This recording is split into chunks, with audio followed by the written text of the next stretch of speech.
A Bíblia fala da mulher vestida de escarlate. Graça para a obediência. Graça para a obediência. O que tem a ver a graça com a obediência? Graça para a obediência quer dizer, na expressão divina, o amor de Deus concedido para que nós possamos obedecer. As pessoas pensam que o amor de Deus é para nos salvar. Nos salvar do que, eu pergunto? Nos salvar para quê? Afinal de contas, os mortos serão salvos do quê? A questão toda se resume no seguinte: Deus criou esse mundo perfeito, as pessoas semelhantes a eles em seu caráter.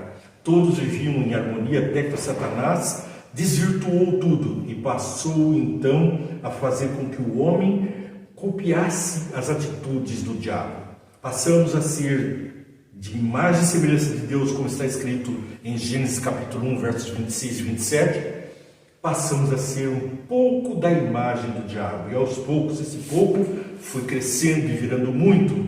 Então foi necessária a intervenção divina para que nós trouxesse a recuperação, a reestruturação, a regeneração, essa é a palavra correta, do nosso ser, para que nós pudéssemos novamente ser feitos à imagem e semelhança de Deus. Como é que isso acontece? Dize-me com quem tu andas e te direi quem és, disse Jesus. Então, se nós andamos com Deus, parecemos com Deus, mas se andamos ouvindo a serpente, o diabo está à espreita e você fica parecido. Cada vez que nós nos dobramos a um desejo voluptuoso, a uma coisa que Satanás põe diante de nós como um pecado para desobedecer a Deus, porque a lei de Deus é ama teu próximo como a ti mesmo, a Deus sobre todas as coisas. Se nós adulteramos isso, atrapalhamos o plano de Deus de nos fazer a sua imagem e semelhança novamente. Então Cristo veio, sim, para nos dar salvação, para nos livrar da morte, para nos livrar do pecado. Ou quem quer ir para o céu e continuar pecando, quem sabe aquele pecadinho escolhido, um pecado acariciado, aquele que você mais gosta, quem sabe a gente leva isso para o céu, não é? Aí teremos ali a semente do mal novamente.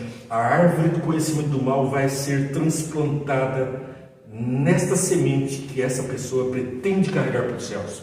Mas Jesus, na sua graça, nos dá poder para a obediência da sua lei. Não somos salvos pela lei, mas a graça é que vem nos suster. Veja que impressionante as palavras da lição. A mulher vestida de escarlate e púrpura, registrada em Apocalipse, montada sobre a besta escarlate, a mulher, então vestida de escarlate e púrpura, é a igreja desvirtuada, porque a Bíblia sempre fala da mulher virtuosa, da mulher pura, a vestida de branco, que é a igreja que não se afasta dos mandamentos de Deus. Mas quando a Bíblia fala da mulher vestida de escarlate e púrpura, está falando da prostituta que leva os homens a atos de prostituição. Não estou falando daqui da prostituição literal, mas a prostituição da lei de Deus, a vontade de Deus, é afastar-se de Deus. Prostituir também quer dizer adulterar, também quer dizer tornar impuro. E quando Deus diz o que é puro em seus mandamentos, em suas ordens, na palavra dele, Satanás tem a melhor intenção de todas para levar você para o inferno, desvirtuando estas palavras e nos fazendo tropeçar, adulterando a própria palavra de Deus, fazemos como o diabo, que adultera a palavra de Deus. Passou então essa mulher, a taça, passou de mão em mão a sua taça de vinho. O que é o vinho? O vinho é aquilo que tira a percepção do homem, é aquilo que embriaga. Então a mulher vestida de púrpura são as falsas igrejas embriagando as pessoas para que elas não percebam a verdadeira mensagem da Bíblia. Elas se apegam a tradições, se apegam a falsos pastores, falsos mestres, falsos cristos que Jesus advertiu que isso iria acontecer. E aí estão à mercê do diabo como imitadores dele, desvirtuando as criaturas de Deus, ficando fracassada a obra de Deus de restauração daquela pessoa que se deu esse trabalho. Portanto, quem cede à tentação como Eva, vai experimentar o fruto proibido. E então nós vamos ver qual é a consequência disso logo em seguida. Porque ao estabelecer então as falsas doutrinas, nós temos que falar de alguma coisa como o vinho da Babilônia. Então, Ellen White nos diz: Qual é esse vinho? Qual é esse vinho? Aqui é a resposta: suas falsas doutrinas. Ela tem dado ao mundo, essa prostituta, tem dado ao mundo um falso sábado em lugar do sábado do quarto mandamento e tem repetido a falsidade de Satanás, proferindo pela primeira vez a Eva no Éden. Qual foi essa mensagem da serpente para Eva? Jesus disse: não coma do fruto da árvore do conhecimento do mal, porque no dia em que dela comerdes, certamente morrerás. Mas, o que foi que disse o diabo? Imortalidade da alma. Dois enganos. Você será semelhante ao Altíssimo comendo esse fruto e não vai morrer, não te preocupa. A alma é imortal. O corpo, depois, pode até morrer, mas a sua alma, essa não morre. Essa é a pregação antibíblica, porque Deus disse, a alma que pecar, esta morrerá. E Satanás disse o quê? Certamente não morrerás. Gênesis capítulo 2. Então nós precisamos entender qual a mensagem da prostituta e qual a mensagem da igreja verdadeira, aquela que segue a palavra de Deus, que guarda os seus mandamentos, como diz em Apocalipse 14, e tem a fé de Jesus, a fé em Jesus, para ter a fé de Jesus, para ter a graça. Ele nos concede poder para vencer o mal, e vencer o mal quer dizer obediência. Quer então a graça para obedecer. É o poder de Deus para obedecer. Como? Bom, aceitamos pela fé esse poder. Pela fé convivemos com Cristo, lemos a sua palavra, imitamos os seus atos e ficamos tão poderosos que podemos banir da nossa vida, um após outro, os pecados, transgressões da lei. Porque o que é mesmo pecado?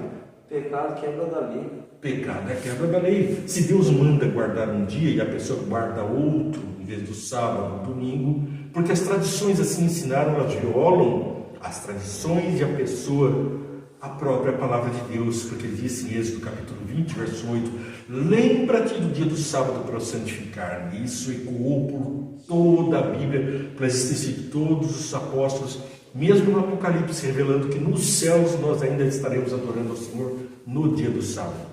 Jesus também descansou no dia do sábado. Paulo descansou no dia do sábado, depois da morte de Jesus.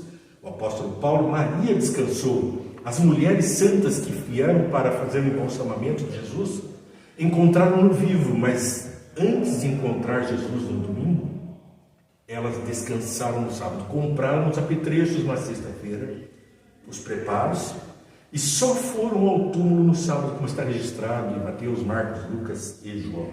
Bom, vamos adiante, porque essa questão da imortalidade da alma está bem registrada no livro Maranata, Vem Senhor, o nome de edição matinal de 1977, escrita pela própria Ellen White.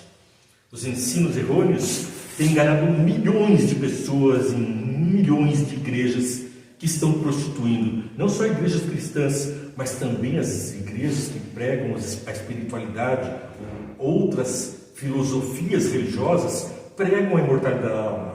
Você não morre, você vai para um estado melhor, você vai ver a luz no final do túnel, você isso, você aquilo, mas Jesus disse, a alma que pecar, esta morrerá. E Salomão diz que os mortos, em Provérbios de Salomão e também em Eclesiastes, os mortos não sabem coisa alguma, não tem mais paixões, não tem amor e nem ódio, não tem consciência, eles estão mortos, dormindo no pó da terra, aguardando o dia em que se levantará pelo chamado de Deus, ou para a justiça, ou para a justiça da salvação.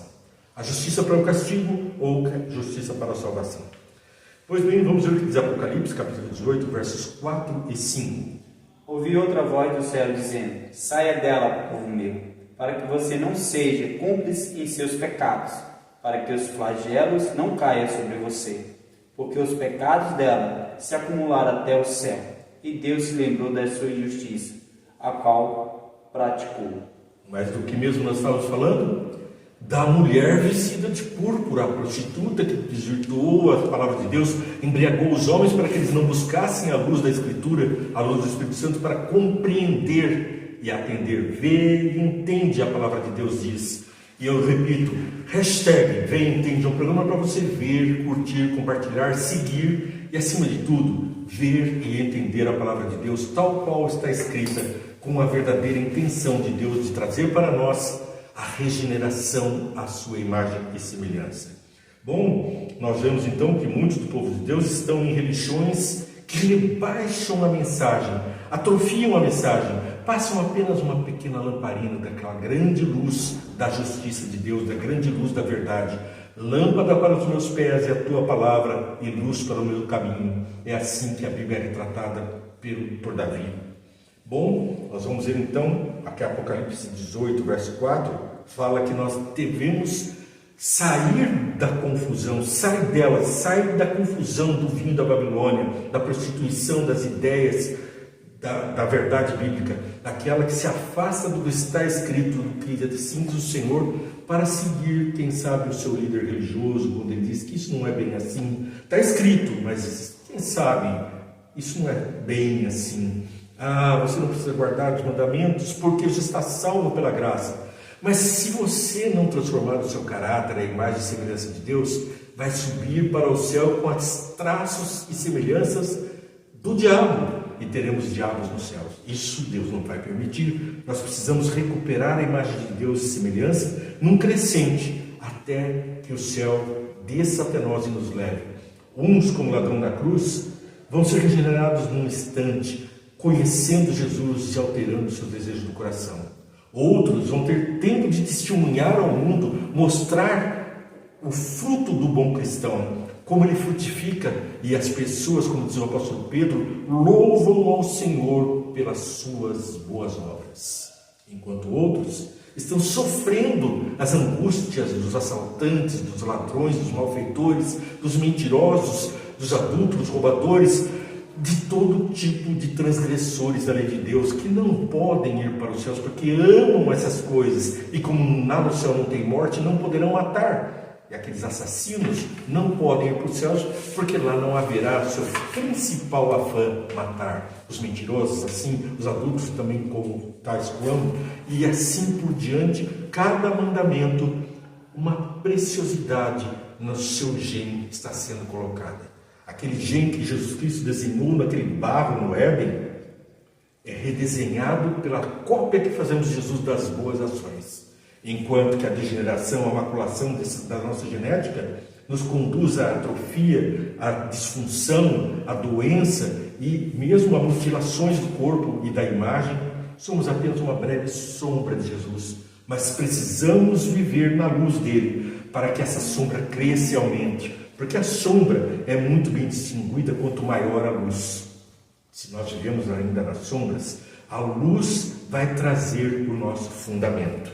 Bem, pecado então, o que é mesmo? Pecado é transgressão da lei, não é isso? Vamos falar junto? O que é pecado? Transgressão da lei.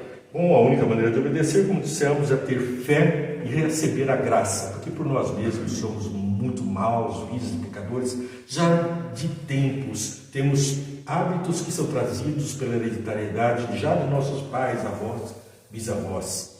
E então precisamos passar por essa purificação. Isso só é possível não pela nossa vontade, porque o desejo do pecado está na nossa índole, no nosso eu, lá no nosso caráter, lá no nosso íntimo queremos o mal. Mas quando aceitamos Jesus, recebemos a graça, Ele consola com o Espírito Santo de forma tal que Ele nos convence do pecado e do juízo e ao mesmo tempo do seu amor ao mostrar isso na cruz. Assim, aceitamos pela graça, mediante a fé, a salvação que vem de Jesus e a transformação do nosso caráter defectivo. Bom, ao continuarmos, Ele nos dá graça e apostolado, ou seja, seguir a Jesus em seus passos, em seus atos. Isso é a maior de todas as graças, porque o homem que não vive segundo a graça de Deus vive conforme a sua própria desgraça. Se você se põe ao alcance da graça de Jesus, não perca o alvo. Estamos a caminho da salvação. Romanos capítulo 1, verso 5, ele nos dá a graça e apostolado. Vamos ver o que diz lá em Romanos capítulo 1, verso 5. Romanos 1, capítulo 5. Por meio dele vivemos e recebemos a graça apostolada, por amor do seu nome, para a obediência da fé entre todos os gentis. Eu preciso ler também Romanos 14, 23, mas aquele que tem dúvida é condenado a se comer porque não come com fé, e tudo o que não provém de fé é pecado. Portanto, a pessoa que está semeando dúvidas está contrariando aquilo que o nosso amigo leu agora há pouco, quando ele leu 1 João 3,4. 1 João 3,4 é um paralelo com Romanos 14, 23. Pela fé praticamos as boas obras. E agora nós temos a elucidação, o poder para a fidelidade, para sermos uma testemunha poderosa na mão de Deus. Não se esqueça, ver e entende é para ver, curtir, compartilhar e seguir diariamente a palavra de Deus. Vamos ver a Todo palavra. aquele que pratica o pecado também transgride a lei, porque o pecado é a transgressão da lei. Então não se esqueça, quem pratica o pecado, quem transgride a lei, esse está condenado à morte. Mas você está alcançado pela graça de Jesus, pelo poder de Deus e pelo amor de Deus, e você alimente a sua fé, pratique as boas obras, abandone as más. Oremos. Pai querido, ao colocarmos à sua frente, estamos aprendendo da tua palavra, estamos também te contemplando, e a nossa epigenética vai mudando, a nossa genética vai alterando, nossos atos vão mudando, nossos hábitos vão mudando. Então, Senhor, não deixe a gente olhar para trás como Sara, que olhou para Sodoma, mas faz com que nós estejamos sempre olhando para a verdadeira luz, e assim fiquemos o mais parecido com o Senhor possível, sejamos um motivo para a alegria dos povos e bênção para as nações, em nome de Jesus. Amém. Paz e graça, que Deus te abençoe e muito.